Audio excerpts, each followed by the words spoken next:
Hi, this is Debbie Zeta from consciousglobal.com.au. I wanted to talk to you today about discovering your life purpose.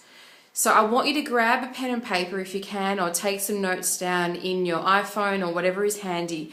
But I've come up with a little bit of an equation to help you to work out what your life purpose actually is. So I see a lot of clients who come to me and they say, I know I love this and I'm passionate about that, and my gifts include being able to connect with people, or I love animals, but I don't actually understand why it is that I'm here. And every time I go and do something that I love, something screws up and I keep getting, hit by these, brick walls and all these different things that start happening, and I start, self-sabotaging, and things keep, going wrong.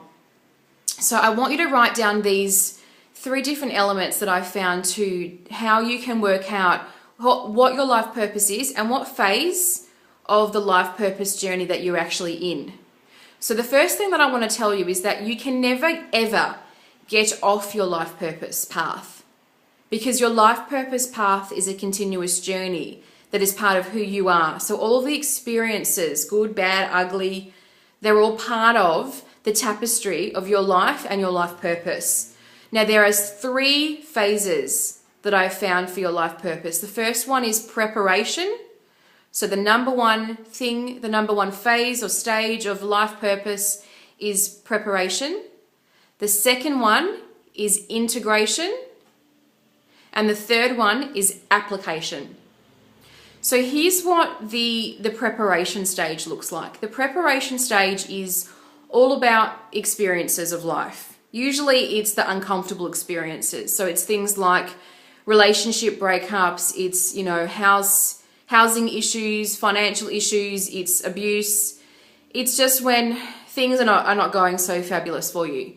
Then what happens is you start to move into the integration phase. The integration phase is where things start to sort of slow down, start to stabilize. You get into a routine where, you're pretty secure. You might have a job, you might be in a relationship, but you start to question things and you start to go, there's got to be more to life. And, I call it the blah stage. It's like, well, you just go, how are you? Nah, blah.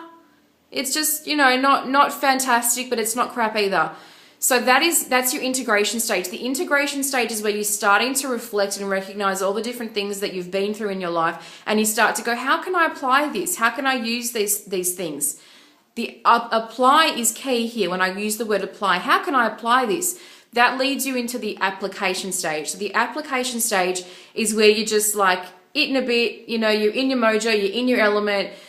You might have, written a book or be in the process of writing a book, everything's lining up. You've got radio interviews, you might have a kick-ass new job, fantastic new relationship, however it manifests for you, because everyone's different. And don't forget, people, that it doesn't have to be on a humongous scale. You don't have to be Oprah, or you don't have to be, even on TV or on radio to be able to be living in your life purpose. For some people, their life purpose is their family or their small community, or raising awareness about a certain issue. So that's something I want you to consider as well.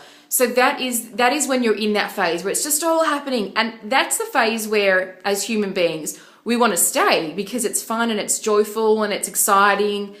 And then what tends to happen is that eventually that shifts, because we've got all the juice out of that experience and we've learned everything that we need to, and we've executed and given the information to our community, to our society. And then once again, you begin to go back into the preparation stage. So again, you're going into those experiences where, things are not lining up, things